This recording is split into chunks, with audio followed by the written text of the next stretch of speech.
How's it going, everyone? It's time for another episode of the Unscheduled Podcast. I'm your host here today, Zach, along with one of my absolute best friends. Here's Javi. Hello. Hello, it's me, Javi. How's it going, man?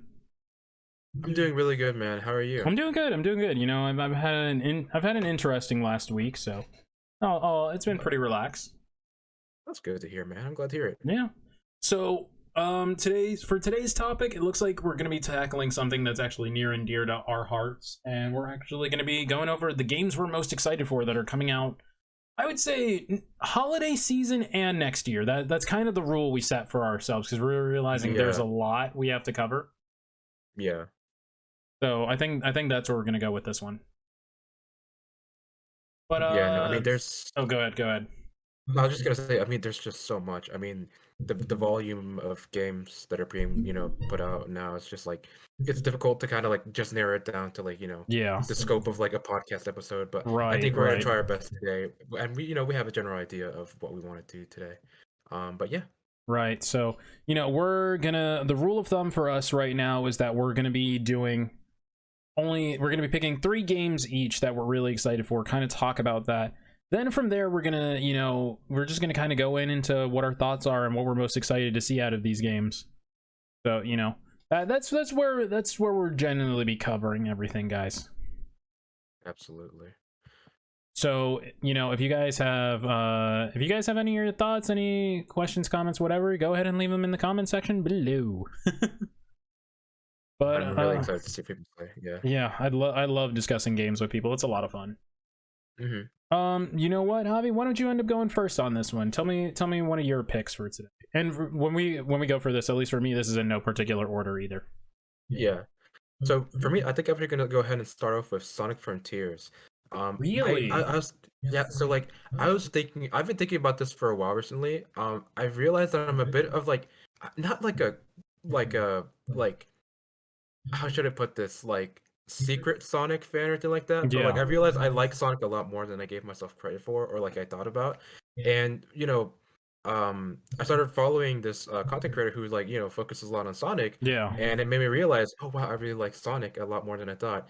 And they've really been excited for Sonic Frontiers, and I've been currently following all of the story beats and stuff like that are surrounding Sonic Frontiers. I'm really excited for it. Right. So yeah, Sonic Frontiers releases next month, actually, November 8th. That releases, I think does it not release the same week as God of War, which is a game we'll talk about later. I think it does. Gotcha. Okay. So for me, it's like that surprises me, to be honest, because I've never seen you as a Sonic fan, but overall, even more, I don't think I've ever really seen you as a platformer fan. Like I've never really seen you play platformer games. So honestly, this is a huge surprise to me. Yeah, well, something that Sonic, this game kind of breaks the mold of Sonic games. I think we were talking about this earlier before, where it's not just the traditional Sonic platforming. It's 3D open world sort of situation. Right. With with an action RPG combat system, skill tree upgrades, and totally new enemy design as well. It's not the typical Dr. Robotnik, silly robots and stuff like that. It's these huge mechanical things that you would see out of I don't know, like Metal Gear or something like that. Like they don't look like they don't look like enemies that you would see in Sonic. Which Sonic, Sonic is not exactly the most the games themselves, I would argue, are not exactly the most lore driven thing ever. Yeah, no, exactly. So to be seeing these enemies and stuff like that, it's really like everything about this game kind of screams to me that it's going to be a completely new experience. And I think that's what I'm interested in seeing, because Sonic, as much as I do like it, I have not really been that interested in games like Sonic Forces, which obviously was very poorly received and looks really bad. But other games like Sonic Boom, they don't really look that great either to me. They don't really appeal to me as much. But I'm a big fan of RPGs and stuff like that. I'm a big fan of action RPGs, and so seeing this new system, these new enemy designs and the open world sort of system Right. that really appeals to me as someone who's played games like Breath of the Wild. Odyssey to a certain extent is obviously open world as well. Right. Yeah, Super exactly. Mario Odyssey.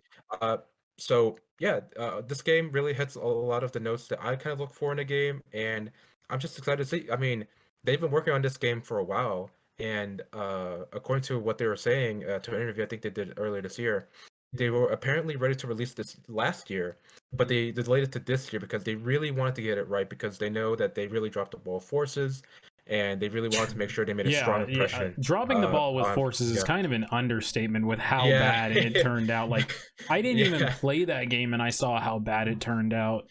Absolutely. I feel like I feel like there's always the argument that like you have to play a game to understand how bad it is or how good it is. I feel like that's not the case with Sonic Forces. You can like take a you can look at your favorite like content creator or whoever and see who's playing it, and you can kind of get the sense that this is not a good game. Yeah, can I be Um honest about something about Sonic real yeah. quick? Not I don't mean to say this for like hate on Sonic or anything, Yeah, yeah, yeah. but I find Sonic now at the point that they're too outdated to exist. And here's why I say that. Like, Okay. I'm not hating on the Sonic franchise or anything. If you're a fan of Sonic, by all means.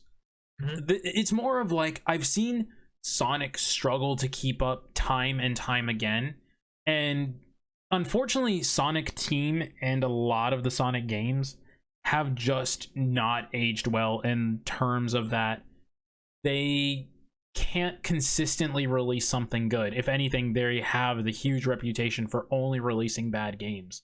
And Yeah. genuinely, the last Sonic game I actually enjoyed was Sonic Generations, because it was a lot of just going to of the old systems that worked. And Right. that says a lot in my head about, like, I kind of see Sonic as this like old manish kind of dying out thing. And it's not just Sonic. I would say it's kind Mhm. of the genre as a whole with like platformers, but that's why you're seeing kind of a renaissance in some platformers and games. Like, Absolutely. platformers, I would say now it's not so much people play platformers for the enjoyment, not to say that they're not fun or anything, because they are of course fun. It's more Yeah. for the challenge that people are playing them now. Like, Yeah, yeah, yeah. if you look at people who play platformers, they're not playing as many of them now because they're fun. I mean, again, they are fun, they really are, but you see them Yeah. playing them for like speed runs, for challenges, for trying to find the secrets, Yeah. stuff like that. And there is something to be said on, like, we could have an entire podcast discussion on this if we really wanted to. Mhm. I could go into my nerdiness about platformers and the evolution and decline of them, but either way, it's like Sonic just feels like it never kept up properly. Like, I'm Yeah. one of those people who wasn't against it, going to the 3D era. I get it, games have to adapt Yeah. and change, they are going to Mhm. be that way. However, they also kind of broke a formula that worked. Like, I don't think there's, at least out of the classic 2D Sonic games, I'm talking before the Game Boy era and Right, stuff right, like right. that, I would say I don't think there's really been a bad 2D Sonic. No, I'd agree with that. Yeah. Like, And go ahead. Sonic has had a lot of games. I mean, a lot of them. Oh my goodness, yeah. I mean, I think it's more difficult to think of like what genres they haven't really dipped their toes into than, things that they have. I mean, obviously, I don't think we'll ever see like a Sonic horror game, at least not officially by No, I Sega. think, surprisingly though, I don't think we have seen a Sonic RPG game, at least off the top of my head. If there is, then I just don't know about it. But I Yeah, don't think I've I seen one. think I think the closest I don't think I would even really consider it an RPG.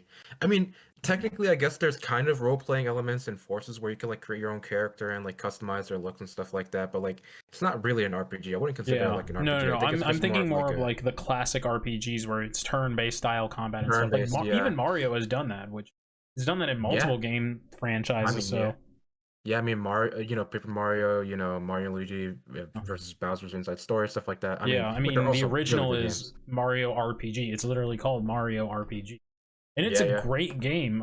But it's still like Sonic. I feel like has just always kind of been behind. And to your point, Mario Odyssey was open world. So was Breath of the Wild. That was huge advancements for both those Hmm. series. And Mario, let's be honest, has been open world for a while. Yeah. because 64 and Sunshine are 64. really Yeah. open world games, and Mhm. I know there are arguments that they aren't, but let's be honest, they really are open world games. Yeah, I mean, like, yeah, kind of talking about Odyssey, like, we kind of think of them differently. I think because of like the aesthetics, but like, what's the difference between going through a painting as jumping on a ship and going to like a different Right, exactly. And part of the planet in Odyssey? you don't have to play certain levels in order either. Once you start unlocking more levels, you can come back and go back and forth, and just like an Odyssey. Yeah, So same absolutely. for Sunshine. Like Sunshine, you can unlock areas, get different things, do stuff like that. But really it's just a matter, but again, Mario has been way ahead. And even if you really think about it, and this is not to go on too deep of a tangent on this either, the original, and I mean very first Legend of Zelda was technically an open world game too. Yeah, Technically that's for true. all intents and purposes. Yeah, yeah. I mean, because I think when a lot of people think of open world, I think they think of like I think we think a lot like when it comes to like genres and stuff like that. I think we tie a lot of it to graphics. Like Yeah, you wouldn't think of Legend of Zelda as open world because it's so like confined to the top down. You're seeing right, Link and all that, and it doesn't feel like open world because like it's also limited, right? right, It doesn't feel open world because there's not that much to do apart from like the main story or like right, just the right. story. But yeah, no, I definitely get that. I think people also define open world kind of as like by the size of it. Like people don't think of Yeah, how like they feels like it has to be some big world, which is not really true. Like if you look at Mario Sunshine, that's a pretty small map in terms of everything. yeah, And absolutely. it's still more open world-esque. Again, it's not like the absolute like biggest open world game or like fully defined, but I would say it's definitely an open world game because you get to choose what to do. You can visit certain areas. You don't have to do all quests in order. There are some you can kind of just do on your own. Yeah, yeah, So, yeah, it no. really just kind of that's how. But when I look at Sonic, it's just it never figured out what it wanted to be. Yeah, yeah, yeah, totally. Yeah, yeah, to kind of getting back to Sonic, I mean, I definitely agree with you. Like, I think there's like a bunch of key differences between Sonic and Mario and the way they progress. Like, Sonic, I feel like they always kind of caught between like wanting to try something new and then like also retaining the same formula. It doesn't really make Yeah, sense. And you can kind of see that like it's not like a bad thing per se, but like you can kind of see that in the way that like let's say for example going back to Forces, like how like you had like Sonic, modern Sonic with green eyes, the more defined art style, and they also had classic Sonic, who didn't have a personality, he didn't speak or anything like that, at least in the original games, yeah. I think yeah, now I get what you're saying. I think at this point, Sega just needs to stop holding Sonic as their golden child because, in all mm, honesty, Sega has way better like quote unquote children at this point with some of the yep, games they've done. Like just to name some of our favorites, we have SMT franchise, the Persona franchise, and the Yakuza franchise as a whole. They're Sega games, and they're at this point I would say they're leagues more popular and influential yeah, currently on game. absolutely. I mean, especially Persona and Yakuza, they're so much more influential and so much more, sort of like um popular for a good reason. I think Yeah, they're genuinely deserving of that, and like Sonic has really persisted. um like I mean the culture impact Sonic had initially was just yeah, crazy, and I think that's really carried them through, and like they've kind of sustained it a little bit.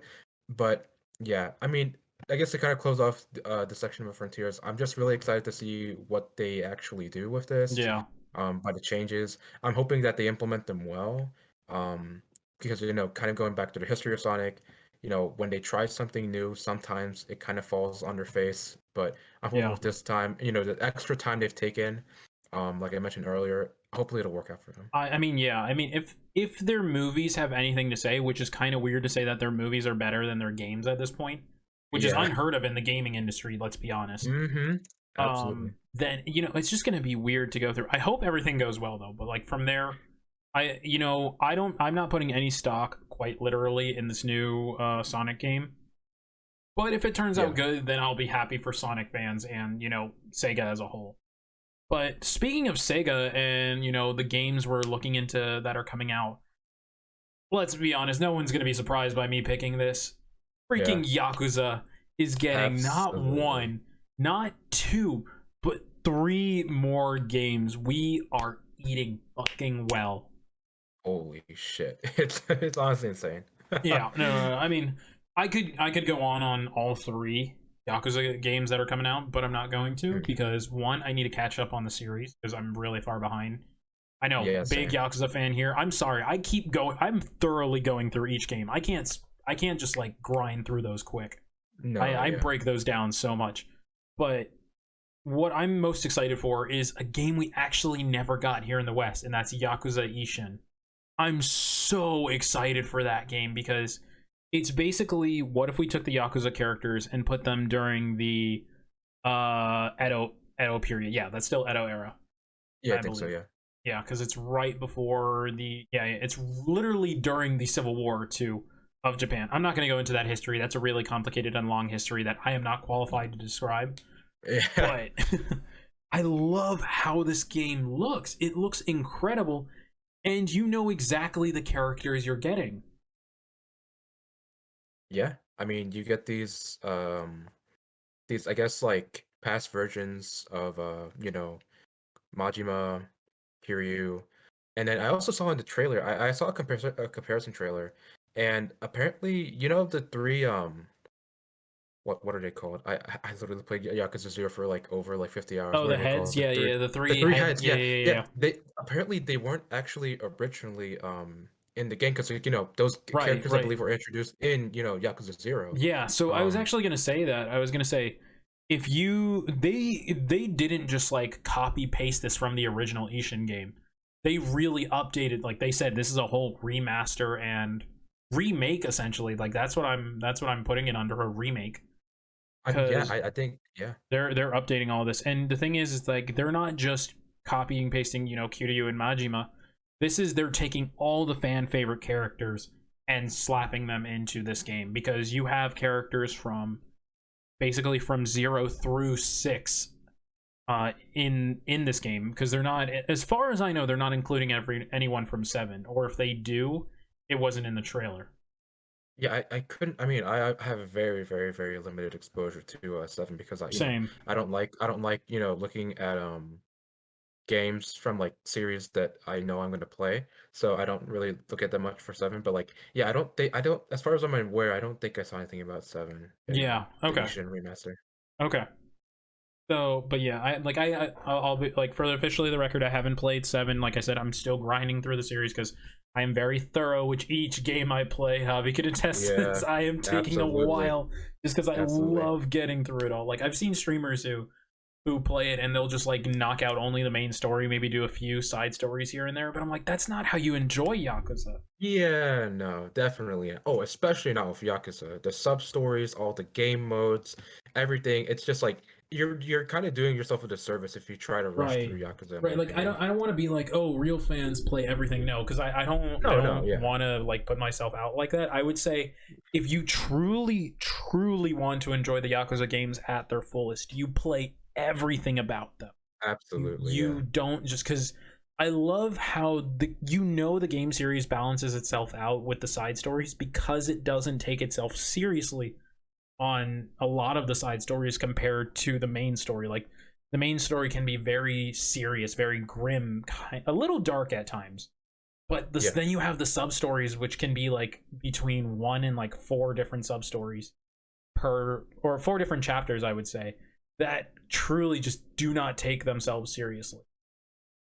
yeah. Seriously, and like we've talked about this before in previous podcasts. It's kind of a dead horse, but the ability to balance that silliness with the kind of like very serious stories is just it's just such a marvel to see. And like especially with something like the Yakuza, it's like how do you manage to strike that balance without making yourself look bad, or like if anything that kind of plays to the charm of the series, you know what I Right, mean? That's kind of exactly. like the hallmark. It's really incredible. And props to the writers on that. Like they clearly know what they're doing with that. There is no way they're not knowing how they're making sure, okay, we have a super serious chapter, but here's an extremely silly side story right at this part. Hmm. And what I love about it is you always see the characters, like regardless of which Yakuza game you're playing, they never outright resist what's happening. They really go with the flow on whatever happens. Absolutely. So, and I think that's a lot of the fun of it. But going back to Ishin, back to where we started with it, is Hmm. that I love that it looks like it's going to be following the more classic Yakuza style. It's not taking the new one. Hmm. It's not taking the new approach of the turn-based RPG, because what they talked about was their team that did build the whole I would say beat 'em up mechanic. I would say that's the appropriate way to say it, for Yeah, lack yeah. of a better term. Their beat 'em up team, like whoever designed all of that, is now working. They got moved over to the Judgment team, which was the Yakuza spinoff, and then Hmm. on top of that, they're also going to be working with the They're also going to be looking like they're working on the Ishin stuff, at least from the notes and things I've seen online. So as of right now, it looks like we're not going to be having the turn-based RPG on this game, and then the team that's working on the turn-based RPG for 7 onward will be having that. So Yeah. it is what it is. Yeah, I mean, I think that's really cool because, obviously, like, I'm gonna sound like such a kid, but I feel like the the beat 'em up and sort of like that style really works more for the swords, swordplay that they're gonna have in Ishin, as opposed to like the turn-based stuff. Like, it would still be cool, I think, but like I Right. think actually being able to, sort of like, uh have more, I guess, like I don't know, I guess interactive. Like, I like turn-based, or like you know me, Zach. Yeah. I know Yeah. I Yeah. No, you love you turn-based love RPGs. yourself a good turn-based RPG. I get it. Yeah, but I think, yeah, I definitely think, with the setting and, the weapons they have available to them, I think it definitely lends itself more to the beat 'em up system as opposed to turn-based. Yeah. I mean, it's just really like, what are you gonna come down to with Yakuza? Because like, I think so long as they can capture the spirit of the Yakuza games in whatever form they can, then Mm, uh, then that's all that really matters. Like, so they do so well on these storytelling games. I have yet to hear a complaint about the Yakuza series. Really, like, the only people who I've seen don't understand Yakuza games are people who, I guess, just kind of don't get the Japanese culture ish behind them, which is completely valid. It's yeah, completely valid, and they're really confused, um or just really unsure what to do with the game series. And I think that's kind of like where it separates from people trying to get in and people who like have some kind of knowledge ish going in. So like I've talked with some of my streamer friends, and they're like, I've given Yakuza a try, but I don't get it. It just doesn't make sense to them, or it feels weird. Like, it's too weird. interesting. And like, but I also know they're not like anime fans. They're not like into anything Right. Japanese culture wise. So I'm like, okay, this makes a lot of sense. I get some of these references, jokes, and kind of things, because I've had secondhand osmosis of Japanese culture, through other media and mediums I've consumed. But for Yeah, them, since they're not into this stuff at all, okay, now this makes way more sense why Yakuza doesn't appeal to them as. for sure. Yeah, I definitely think you have to have some kind of like, I guess not understand, but like, yeah, some exposure, or like, I guess also appreciation, I guess. Like, if you don't, like, let's say like you are exposed to it, but you don't really get it. Like you said, like you know about it, but you don't really understand. Of course, if you go into Yakuza, not still not understanding it, it's still not gonna really appeal to you. Yeah, Um, so yeah. yeah. So it's like it's very much, I will, in a weird way to say this for lack of a better term, Yakuza is an acquired taste. I definitely agree with that. I definitely agree with that. 100%. So for if you're trying to get into the series, by all means, definitely give it a shot. Yeah. I would say the best ways to get into it are Zero. Hmm. Zero is a really good way to get into it, or you could play the spin-offs of Judgment. Well, I would say Judgment is a really good starting point. I mean, especially Zero, because like it's always on sale. It's like it's Yeah. always Oh dirt yeah, cheap. yeah, yeah. No, no, no, no. Sega has recognized that is their like golden goose game, because they could remaster that game and sell it tomorrow, and people would still buy it. I wouldn't be surprised if they actually do that in the future. 100%. Yeah. But either way, like, I definitely say people give it a try. Ishin again looks really good, and if it can capture the same Yakuza formula it's been doing, it's going to be a success. For sure. So yeah, I'm very excited for it. I'm willing to go all in. But what about for you, Hobby? What is the next game you're looking into? So, a game that I didn't expect to be so attached to, but I've really kind of taken a shine to, is a game called Sea of Stars.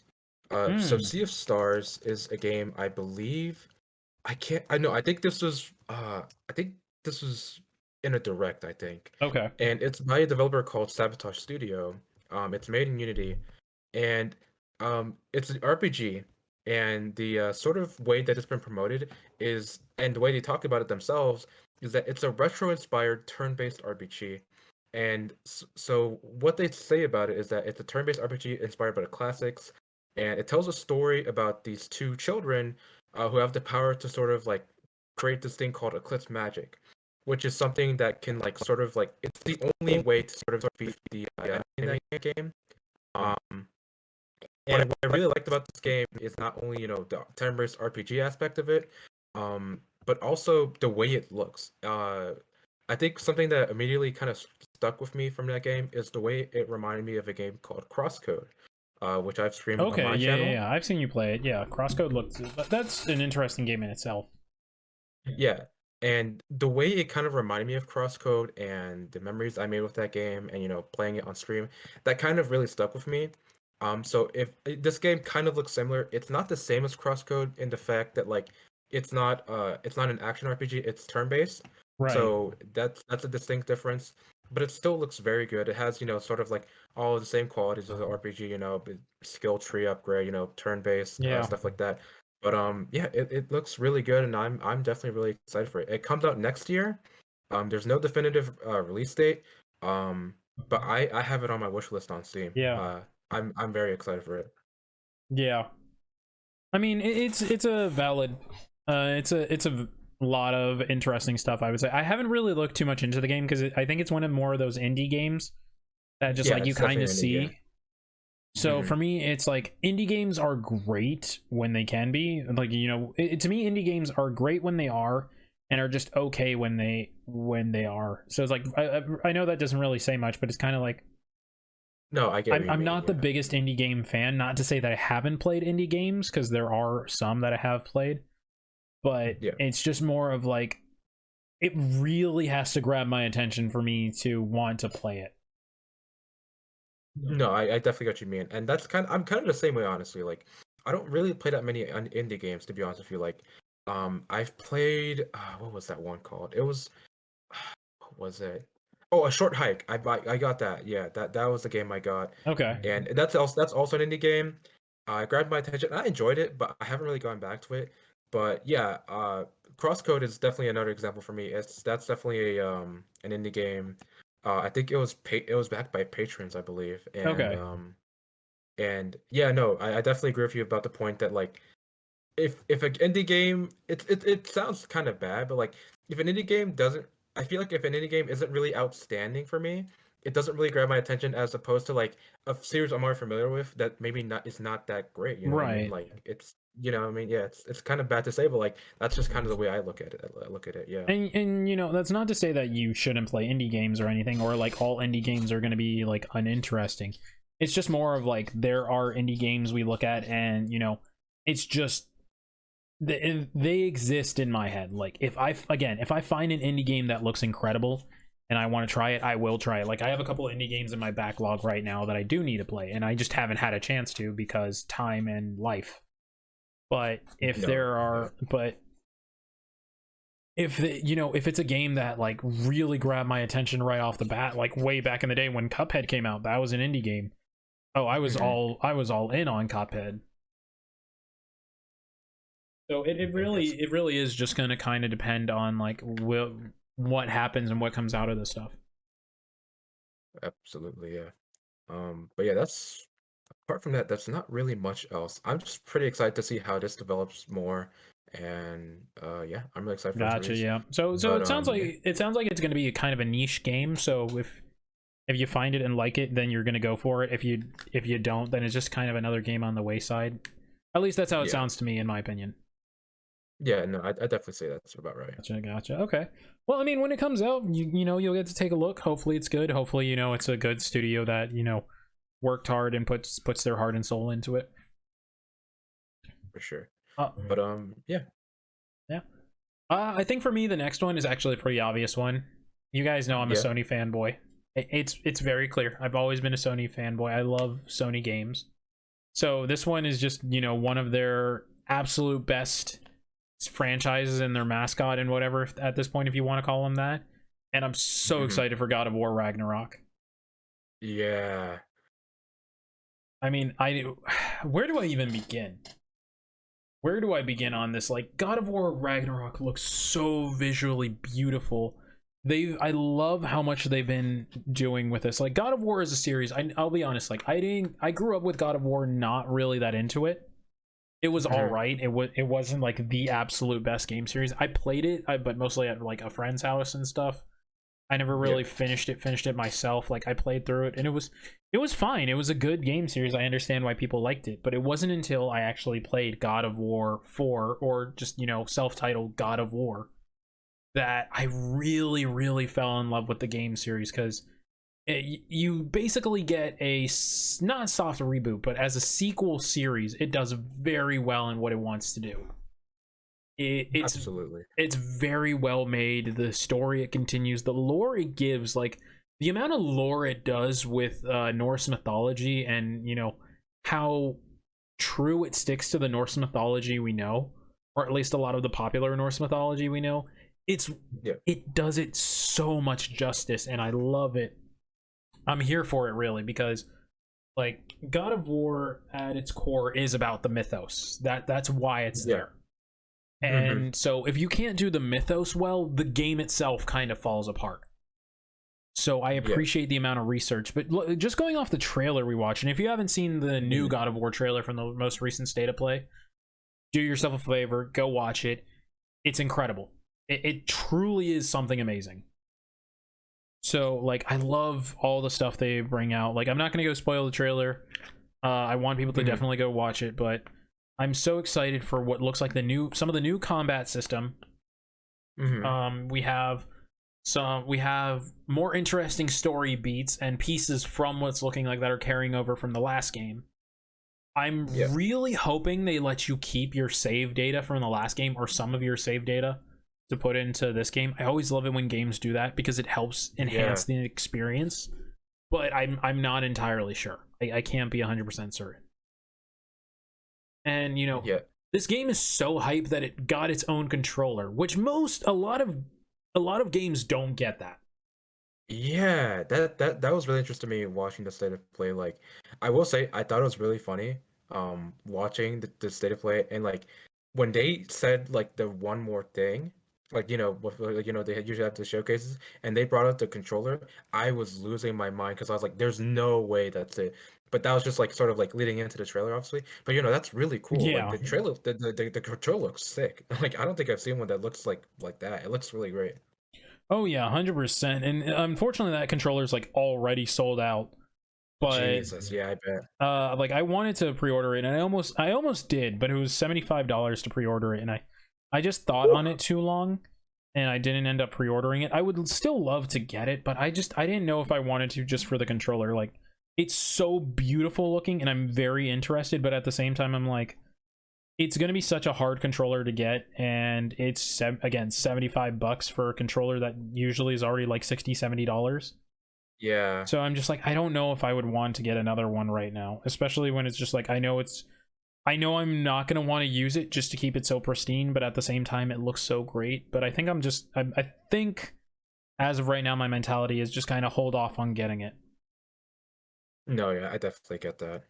But either way, like, this is going to be such a good end off for at least to what they say it's going to be. I believe they said it's going to be the end of Kratos' story. So Oh that's wow, not I to didn't say know there that. won't be another God of War after this, but they're saying Hmm. it's the end of his story. So I'm assuming what that means is that they'll either retire Kratos as a character, or you're going to start playing as Atreus after this Yeah, game. yeah. Kind of just depends, and we don't know what they mean by that.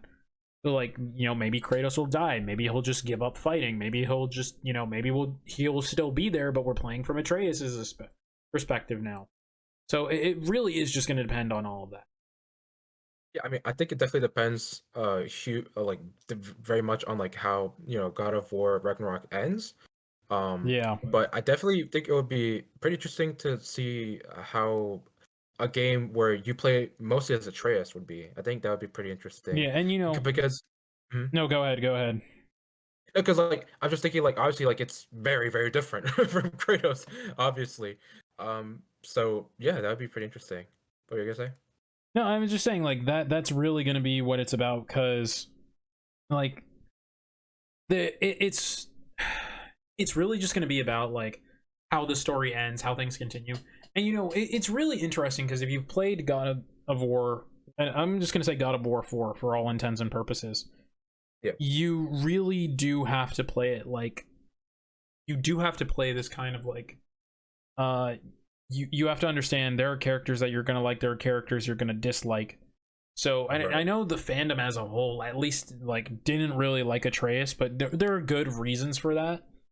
But Yeah. I mean, in a way, it's also story wise, he wasn't really liked, but he does, I guess, get better. Mm-hmm. So, and I'm not.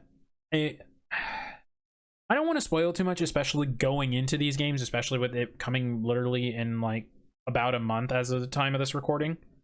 Yeah. So, it's just really, if you haven't played God of War, play God of War, then play Ragnarok. Don't just jump into God of War Ragnarok. I highly am recommending against it because it's not going to make as much sense and it's not going to be as impactful.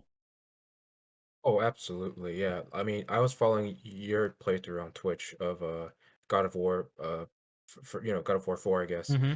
And I kind of get that sensation as well. Like I think you're kind of doing yourself a disservice if you go into God of War Ragnarok not having the context of what happened in the game that before it. Yeah. Like, and what's interesting, and I'm looking at this, is that God of War also did so well, and it never got a DLC expansion, it never got any add ons, nothing. It just did good as a standalone game.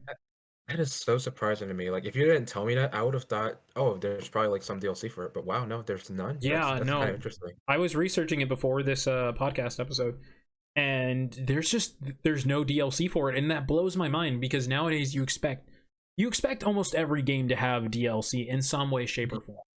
Absolutely, yeah. And usually I expect maybe there's a level, maybe a couple enemies, maybe some armor stuff. But at most, to what I saw, God of War maybe got a temporary amount of armor and like a little bit of pre-order bonus, but that's about it. There was nothing else. There was no extended levels, no new enemies, nothing like that. So the fact that it was so good just on its own, no DLC, just its story, and then its sequel looking like it's continuing it so well, Hmm. honestly speaks volumes to me. Damn, all of this talk makes me think, yeah, I should probably play my copy of God of War that I've had for a I'd while. highly recommend it. Like the sooner you get to do it, the better, I would say, because it really is just that good of a game, and people are still going back and playing it. I would say even years later after its release.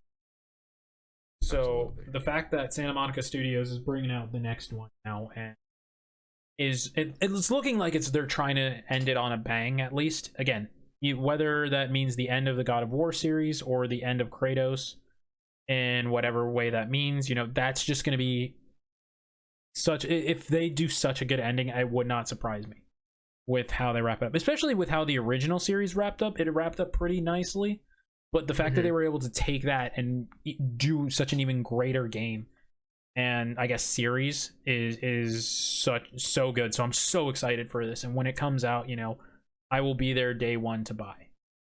Oh, I 100% believe that. But I know. I mean, enough about me fanboying about God of War for a moment. But what would be your all right? So what would be your final game, Javi, that you think is going to be your game to get? Hmm. Well, do you want to actually, yeah. Do you want to talk about Pokemon or do you want to do something else? No, I mean, hey, you Um, just said if you want to do Pokemon, let's go Pokemon. yeah, I mean, yeah, yeah. So I guess for me, like the game I'm just most looking forward to, at least for this fall, is definitely probably Pokemon Scarlet and Violet.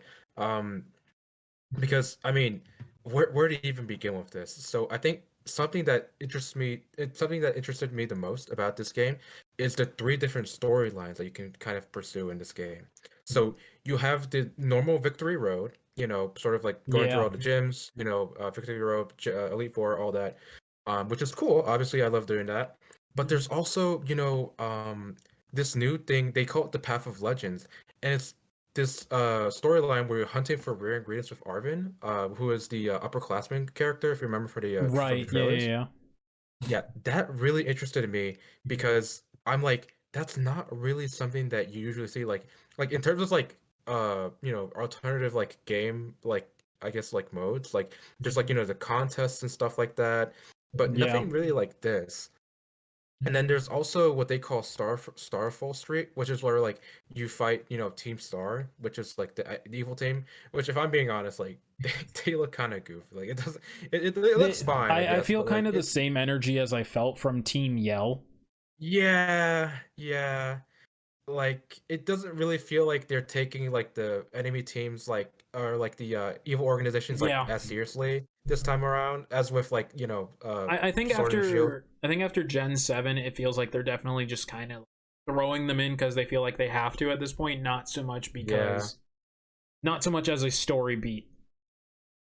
Yeah, it definitely doesn't seem to be like a huge focus, which I think is fine, honestly. Like, Yeah. as much as I like enjoyed, Team Rocket and all like the other evil organizations and stuff like that, you know, kind of having the girl do that to progress to the story, I can kind of see why that doesn't appeal to people. Yeah. And I think it's great that they made that as like a sort of like side thing you can do. Yeah, I mean, I get But it. It was getting a little bit repetitive and like, oh, you have to now take care of the evil organization again in yeah, this. And that's not to say that it was a bad formula. I think it was just a little too much done. So I will say I kind of liked Gen 8 in that sense, in that they did kind of a subversion of that. There wasn't really an evil organization so much as like ally turned enemy per se. I guess that's the best way to describe it with Chairman Rose. yeah, But it wasn't like they were also, they weren't that prominent, so it kind of just felt there. I will say I don't feel the storyline in terms of the evil character was done that well for Sword and Shield. I think the rival storylines no. were done much better. Oh yeah, absolutely. Hop is a really genuinely good storyline, I think. Him kind of like coming to terms with the fact that like well, losing to your main character, Yeah. and then like kind of like turning that into like pursuing other options is like genuinely such a great story to have, especially for like a game aimed Yeah. mostly at children. I mean, like that's definitely such a great thing to have because it makes you like think, okay, just because I didn't do well in this one endeavor doesn't mean that there's so many other opportunities to pursue in Yeah. the world. You know what I mean? You want to Like I know? think that's genuinely great. All right, just to get a bit controversial here, just to get a little bit, not super. Um, Yeah. Bede was my favorite rival. Bede was genuinely Really? my favorite rival. Like, he was the best one in my opinion, because Wow. I was so happy of the return of the asshole rival. We haven't had that in so long, and it got on Yeah. my nerves so much that they kept trying to do this like, oh, friendly rivalry kind of thing. I'm like, no, I want to beat this person into the ground with my Pokemon and show them that you do not get to mess around with me. You keep thinking you're superior, but here I am absolutely destroying your shit. You do not get to think you have a superiority complex to me. And I just loved that about the games, because Yeah. up until like Gen 5, I will give Gen 5 its credit. Having the two different rivals with two different mentalities was really Yeah. good. I really like how that played out, Mhm. because you had your very strong rival, and then you had your rival who was more of like trying to figure out what they were doing with their life in Pokemon. And I will give them all the credit on that. But after that, the rivals felt so hollow, because like Yeah. I'm like Gen 6, your rivals were just kind of Yeah. No. Serena, Shauna, Tierno and and Trevor. they don't really like Serena's the only one that really feels like a rival. Yeah, and they're the ones who, like, okay, I get it. They're the ones who started with you. They also want to be at the top. Totally get it. Not going to complain about Yeah. that. Yeah. But then you also but everyone else just kind of felt like filler. Mm-hmm. And then you had How in Gen 7, and he was just more happy to kind of be a trainer. Yeah. And you destroy his team very easily, I will say. He is very easy to beat. Yeah. He is not a hard trainer to battle at all. Yeah, I mean, I guess there's also Gladion, I guess. Gladion, okay, Gladion was okay. It's just he felt more like a parody to me than an actual rival. Interesting. Because like I get it, they were going for like an edgy-ish character, but he felt like a joke the entire time. Yeah, for And he sure. also was never focused on like being the absolute best trainer, kind of per the game. He was just kind of more of like I'm just like edgy and angsty, and then I just want to do whatever my story is telling me to do. Yeah, There was no real motivation to be this great trainer in my head. I think part of it, if I remember correctly, was the fact that I think he wanted to like protect, like he left the Aether Foundation and Lucamane and Lily, Yeah. and joined Team Squad because I think he wanted to get stronger or something like Right, that. right. And Because he wanted to protect them because like they lost their dad, I think, right. if I remember And correctly. I will tell you this. He's a much better character in the anime than he is in the games. If you Oh ever yeah, want to check out his story, do yourself the favor of checking out the anime and the yeah, games. yeah. I need to finish. I need to finish the Sun and Moon anime. Ah, damn. But yeah, no, Not I not just agree. the Sun and He Moon anime, like they continue his story in Journeys too, and it's done so well, I would say. He's such a better character. I actually didn't know that. I should also do Journeys as well. Yeah, Dang. Journeys has been surprisingly good. I haven't been the most happy with it. Like if I genuinely had to scale it, I'd say it's like a 7.5. Mhm. It's not until recently, like super recently, that it's picked up and gotten a lot better. But Okay. okay, that's again, that could be a whole podcast episode for another day. But Yeah. back to it, like I get why you were excited for Scarlet and Violet, and the only thing I need to kind of understand from Pokemon is if you're allowed to do all three story modes through one playthrough, or if you have to do a new playthrough for each story mode. I really, really hope that you don't have to start a new game to do your I'm story mode. That you know would what? be. I'm actually kind of hopeful that you can. And hear me out How on this. come? Hear me out on this. Okay. But they would have to pull this off correctly. Okay. If Pokemon allows for multiple saves, then we could do it that way. They'd have to allow for multiple save files. And let's be honest, Pokemon could implement that. Yeah. They haven't really done it before, but they could do it if they wanted to. Yeah. Because, all right, and here's my thought process. Let's kind of look at another game series, Fire Emblem, real quick. If they did it Okay. like kind of how you do with Fire Emblem Three Houses, where you can pick one of the many paths to play, hmm and you can, you can do the save right before you pick your path.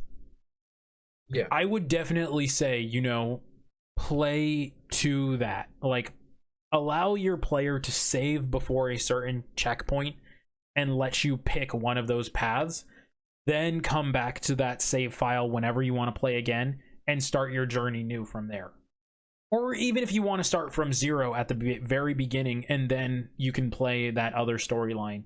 So long as they allow for multiple saves in this game and allow for the open world to continue, then I think that Pokemon would really have a good game on their hands that way, because it gives the game replayability. It lets you Okay. work on your Pokemon on how you want to play, and it lets you experience the journey over and over with the different style. And if they could implement transferring Pokemon between saves, that'd be really cool and really good. Yeah, I think a large part of that is definitely the different save files. Because personally, for me, I definitely wouldn't want to like restart if I only had one save file for sure. Like, I don't Right. think I want to like lose all that progress. Right. Like and again, I'm not saying they should do it this way. I was just saying that it'd be really cool if they did do it that way. But yeah, no, I So, can definitely see the appeal. right. Like obviously I understand the ideal thing for most people would be, okay, allow us to play all three storylines in whatever order we want to do, or unlocking checkpoints and stuff like that. Hmm In this new game. But it would also be really cool, and I don't know if they confirmed this or not, or kind of talked about it. Would be for the side quests. That's what I'm thinking of. Yeah, If they yeah, allowed yeah, side yeah, yeah, quests in the yeah, game, yeah. because hmm they've had a few side quests in game. I'm not saying it's been a lot, but they've had a few. You kind of have the Yeah, side quests of, and I'm gonna count it in this way. I know not everyone might count this. Would be like trading Pokemon for certain Pokemon, yeah, getting items because you kind of went through like a fetch quest and stuff. They've had a few here and there, yeah, but not a lot. yeah. Definitely not that many to speak of, I think. But like, I definitely could see it. I don't know if they've confirmed that there are side quests in because like I know they're in Arceus, but I don't know if Yeah. they're really a See, and thing and that's here. kind of my thought. If they can do it in Legends Arceus, they can do it for the new Scarlet and Violet game. I also am very Absolutely. excited that they're giving you the staple legendaries from the beginning. Yeah. That's another thing I noticed. Like the fact that they give you the legendary from the beginning is so neat because it seems like that's the main way that you're going to be able to get around is you're going to be using the legendary because they're Yeah. basically like I guess uh, like ride Yeah, Pokemon I you're guess. you're yeah, basically you're either getting traditional motorbikes Hmm. or you're getting a hover bike, which both are really cool in their own right. My guess is what they're Absolutely. probably going to do is that they're going to make you get to a certain level as a trainer before you're allowed to use your legendary Pokemon in battle. I could definitely see that. Yeah, that would make sense. Yeah, because like having a legendary off from the offset, like in the way we think of legendaries, would definitely, not work for a Pokemon Yeah, no game. kidding. Yeah. Like it's just like, or if they did it from the very beginning, I guess they would have to weaken this legendary compared to a lot of other ones we usually have. Yeah, I mean, I know we saw a Pokemon, I think what was it called? Lizard? What was it? Yeah. Was it Lizard? Yeah, but it was that Pokemon that looks like it might be like a pre-evolution, maybe? I'm not sure. I'm not I don't sure know. either. It really is just going to kind of depend on how things come down to this, but either way, I would say that the game overall looks really interesting and a lot of fun. Yeah, just to touch on something else, the multiplayer for this game That's what looks I'm also absolutely very great. excited about. I like that they're expanding stuff from raid battles. Yeah, like not only have they brought the raid battles back, which is amazing. I'm glad that Hmm. they did that. That was for me personally one of the highlights of Sword and Shield is the raid battles. But not only that, but like also being able to explore the world with your friends, like up to four people, or well, I guess with up to three other people. That is crazy. Yeah. That's really cool. Yeah, I no, mean, I find that a lot of fun, and you can all do kind of the quest in your own way, and it's almost like, and I I could see Pokemon kind of evolving into this over time, into like an MMO esque. Not saying they will become an MMO RPG, but like yeah. MMO esque. I could see them, because you always want to connect and play with your friends, but in this digital age, it's much harder sometimes to meet up and play. While if you could go online, play random people, or play with others and do quests and other stuff, it adds to Pokemon. Yeah. So I think it's really cool that way. On top of that, I do say like it's really interesting how they've implemented this. So let's say you and a friend want to just go explore together. Hey, let's go do that. And it allows for replayability, or allowing for the community to grow and have fun and play this game. Yeah, Um, I think. Mhm. I'm just gonna, my only hot take I would say for the game is I'm not a fan of the new mechanic. That's another thing is like I want to learn more about terrestrializing before I completely dunk on it because the first time I saw it, I was like, that doesn't really look that good to me personally. Like terrestrializing doesn't look like I hate like having to like go back and compare to like let's say like Mega Evolutions, Right. Dynamaxing. But if you do compare it to that, it just doesn't look as interesting or like as well. Like to me personally, like terrestrializing to me honestly kind of feels like they're having like this new gimmick just for the sake of having this gimmick. Right. Yeah. Whereas No, I I feel agree. I 100% agree. yeah, whereas I feel like having all these other things like the multiplayer, the three storylines, the other changes to, the usual formula, I feel like that's already good enough of a change to, sort of be able to like give this game its own identity, you know what I mean? Right. Yeah, no, I agree with you on that. I think personally for me, I would have just been happier having more Pokemon added to the Dynamax selection or the Mega Evolution selection, because in all honesty, this I'm not gonna lie, to me it kind of just feels like everyone can Mega Evolve now, because type change and type pieces it's nothing new, I would Yeah. say, for Pokemon. It's just more of like, okay, if you crystallize or terraricize or whatever it is, I'm calling it crystallize because that's basically what it is. Yeah. You now change your type or get a secondary type. It looks like, or a Yeah. third type on for some Pokemon. It looks like, because you get Hmm. dual types and then they get that added on top of it. It looks like they haven't entirely explained it that well. I don't I think it just I think it might actually just change it to that type because when I saw the trailer for it, there was a trailer for it and they had Tyranitar. Yeah, Tyranitar's Dark and Dark Rock. Rock. Yeah, Um, he changed to Ghost, and that completely negated the fighting attack that the right, opponent used. So right. I mean, obviously, like I guess, I mean, actually, I never thought about it. If a Pokemon's Ghost Rock and get hit by a fighting type, that does that get completely nulled, right? Technically, as far as I know, by it being Ghost, it would be immune to fighting. Okay. So yeah, I guess that would be interesting. I guess I feel like giving a Pokemon a third type wouldn't really be the way to go. I would assume it would either like completely override whatever type it is, or it would just like strengthen, Right. Like, like see, and because that's what I'm saying. Like, it doesn't entirely say, because with Mega Evolutions, let's use Charizard X as an example. It changed it from a fire flying to a fire dragon, which yeah, is fine, but like looking at it, I'm just like, eh. It's really nothing like impressive in my head. Like, well, like, or I mean, like that was really cool when it came out, but like now looking at it, it's not really that impressive looking at the other stuff. And if it's a third type stacked on top of it, then I'm more excited for that, because I know they use Gardevoir as an example. But yeah, if it's just replacing a type, then I'm gonna be a little more disappointed. So I need them to explain it a little bit more. But even then, I'm looking at it, and the crystallization a lot of it looks boring to me. I feel like I'm not the only one with this, but just the symbol on top just looks boring. Like the water one was the most disappointing one. no, I definitely agree with that. Like again, I want to wait until I actually get my hands on the game and actually play with Right, this feature to right, completely dunk on it. But to me personally, it's kind of meh. Like I'm not yeah, that interested in it. yeah. So I wouldn't say it takes away from the game yeah, as far as I can see from now. I don't think it adds that much, yeah. honestly. No, But I, we'll I see. agree. I agree. It's not going to take away. It's just more of an extra feature in my book that doesn't add anything. It might be good if it's makes Pokemon tri types. Then sure, I'm good with that. Let's go for it. I'm Yeah. all for it. Okay. But if it's just overriding it to be that type, then I'm just gonna be nah. I'm gonna be indifferent. But Yeah, I agree. you know,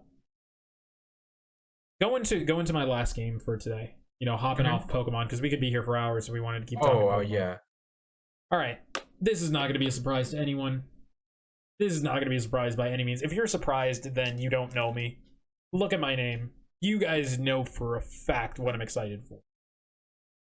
I'm so hyped for it, and it's gonna be Street Fighter 6. I'm so excited for that game. I remember I was watching the first announcement of it, and I was joking when I said this because I was watching it with Javi, and I literally said, "Oh, Street Fighter open world." And what happens? Street Fighter open world, because Yep. why not? Yep. I'm kidding when I talk about these games getting things, and yet they keep happening. Like going back to Pokemon, I kidded about Pokemon Kaiju. Then we got Dynamax. Kidded about Street Fighter Open World. Now we got it. I'm never serious when I say this, and then it happens. Guys, so I think the lesson to take away from here is that if you want to manifest something, tell Zach to kid about it, and then it'll probably happen. Like and this is not the only game I've done. Those are not the only two. I've done it for other games too. I just don't remember what else off the top of my head. But either way, like Hmm. if you have not watched the Street Fighter 6 trailers, do yourself that favor and watch them, because they're fucking beautiful. I love the new art style and direction they're going with, because they're going back to the roots of the 90s, where Street Fighter really grew in prominence, but they're taking more Hmm. of that graffiti art-esque style into it, and I'm kind of on the fence about the realistic-ish style they're taking with characters, but everything else, like I'm very happy with the fighting styles, the mechanics. It's so cool to me on what they're doing, because it's not just a traditional Street Fighter game they're going with. They're doing traditional Street Fighter, plus you get to customize your characters, which, can we just break that down for a second and look at how beautiful that is, on how Yeah. good their character customization is? it looked really great, and it looked like there were so many options as well. It just, I feel like I feel like you're really gonna be able to like you're gonna be spoiled for choice in terms of like how you want to make a Yeah, character. no, it looks really good and thorough. Then not only that, you get to make your own character and then pick their fighting style, play amongst people with your own customized characters and style. Then there's also like arcade style playing that you can do too. You can learn from the actual characters themselves.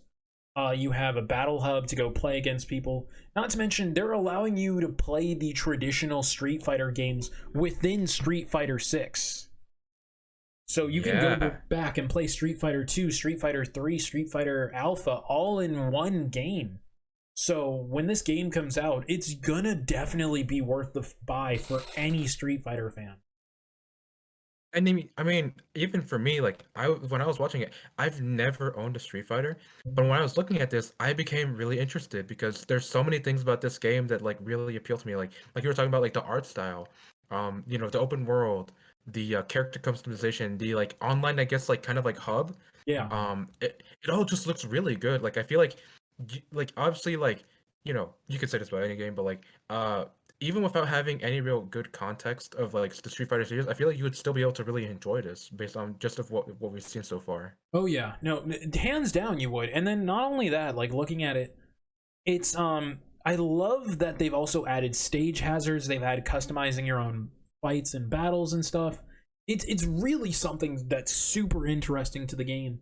And not only that, it's just more of like, I think this is exactly what Capcom needed to attract a new audience. Because, in all honesty, fighting games were kind of dying down again for a while because it kind of hit this lull of everyone had kind of maxed out in their latest generation of fighters. But now with this new announcement, like I would say Guilty Gear kind of kicked it off with Strive because people loved Strive when it came out. Yeah. Even if it was just that it was an early PS5 game, like people have really loved Strive. Even if they weren't into the Guilty Gear, fandom beforehand, now they definitely were, and it was really good to see that. But I think this is exactly what Street Fighter needed to increase its player base because now you have players who or newcomers to the series who have never touched a Street Fighter game before, but now they can come in and completely, get a feel for this series. They get to play a game series that, maybe they've heard in passing. And even if you're not a huge fighting game buff like I am, they can go into this game and still have a little something for themselves with the character creation, with the online hub, with the, open world that because, now we have an open world with Street Fighter. That's not something I had ever thought I'd say in my life. Seriously. Like there's a little something for everyone. And again, if you're not into fighting games, I think that's okay. This is clearly not going to be a game for everyone. Yeah. But if you get a chance to play it, if you have a chance, even if it's through a friend, if it's through a demo, if it's through or you get to see a streamer play it, give it a try, I would say. Even if you're not a fighting game fan, give it a try. Sure. Like it's truly going to be worth your time, in my opinion. And props to Capcom because Capcom has been knocking a lot of games and series out of the park lately. Yeah, no, for sure.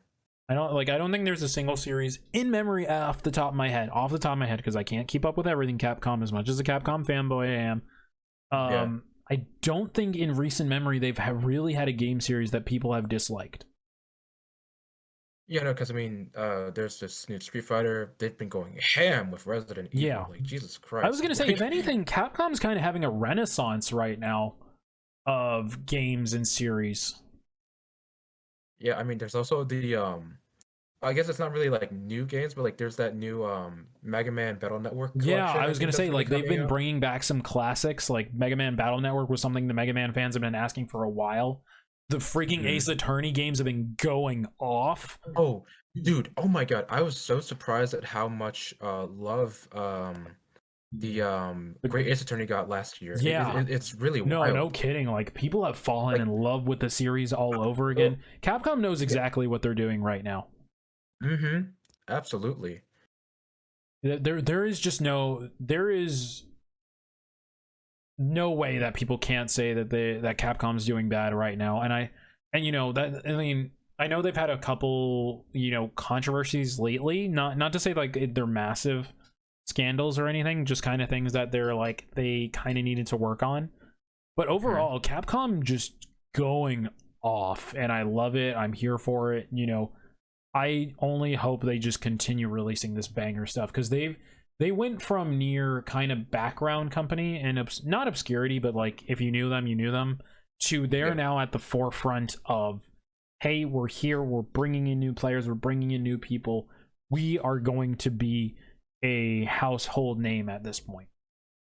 Yeah, and I mean, I just thought about this Monster Hunter as well. Yeah, Monster Hunter is another big one. That went from being a very niche series to now you can't stop seeing it. Yeah. So I'm very happy with Capcom right now. Like, I'm not a Monster Hunter fan, but there is no complaint I have about Capcom right now that I could say about, like, they had a rough last few years before this, but ever since they released Resident Evil 7 and remastered Resident Evil 2, they've just been banger after banger. Yeah, let's just hope they don't destroy that goodwill by, like, creating like NFTs or something like that. I'm like, I love Capcom, but I will not defend everything they've done. But with everything they're doing, just keep going. Just keep going, Capcom. You're doing good. Whoever is choosing right now to which games to be published and what to work on, they're doing pretty well. Let's be honest. Yeah, I think. Like there are some companies that I won't rename. Atlas. They don't like making money, even though they have really good games. But Capcom, they seem to know what they're doing. They know what the people want, and they want to make money. So they know what they're doing. So I'm not going to complain right now. Capcom knows what they're doing. They know what they're working with. Keep going, Capcom. That's all I got to say. Just keep going. So I think with that's pretty fair. I've said everything I can basically say about Capcom. If for the future, we'll link in the description. I would say we'll pick 2 games here to the link some trailers for. So we'll link the Capcom trailer for you. Javi, what would you want to pick? I guess I will probably pick Sonic Frontiers. Okay. And then you said another one. I guess I'll go Pokemon Scarlet and Violet. Then. Okay. All right, so we'll do those at least. Well, it looks like we'll do Sonic Frontiers and Street Fighter 6. We'll see what else if we want to throw in, but I think those are at least our 2 prominent. Maybe Pokemon. We'll see, because Pokemon is kind of hard not to see at this point. So I would at least say those. So, but thank you guys so much for tuning in. I hope you guys have a great rest of your day. And thank you, Javi, for joining in on going through this, because this is a lot of fun. Absolutely. When you told me about the premise of this episode, I was really excited because, man, there's just so much to look at. So it was hard to narrow it down, but we were able to do it. These aren't the only big games we're excited for. There are way more coming, and a lot that are coming just this month alone as of the time of this recording. So, please let us know in the comments what you guys love, what games you guys want to see. Let us know what you're excited for, and then what's coming out next year. Because, again, there's still so much that's coming out. Absolutely. So, thank you again so much, Javi, for coming out. And I hope to see you guys again, or hear from us again. But the next episode will be who knows when. It's unscheduled. You guys have a good one, everyone. Take it easy. Bye.